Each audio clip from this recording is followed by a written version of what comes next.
Have you booked a multi-city flight before? No? I like hands-on work, and I hope y'all do too. Okay, go ahead and open your Chrome browser or whatever browser you like to use. Go to google.com/flights. Click the drop-down menu, and we're gonna click multi-city. So for this example, I have Houston, there to Istanbul, from Istanbul to Dubai. Then we're gonna add a flight, Dubai to Houston. Make sure you go in and adjust the dates.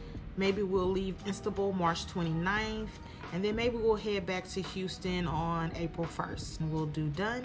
Then we'll do search for flight 1, 10:15 p.m. from Houston to Istanbul. From Istanbul to Dubai at 7:55. I want to pick flight 3, Dubai to Houston. I'll just pick this 7:35 a.m. flight. So those are my 3 flights. So 10:15 to 6 p.m., 7:55 to 1:20, and then 7:35, 7:15 p.m. back home on April 1st. For a few dollars more, why not go ahead and book the multi-city flight so that you can spend time in 2 countries that's on your list. I wanted to add that if you were booking a round trip ticket to Dubai and you had a 24-hour layover in Istanbul, Turkish gives you an Istanbul tour to tour the city at no cost. I hope this helps. I hope this makes sense. Let me know what you think in the comments. Let me know if you do multi-city flights. I hope this helps.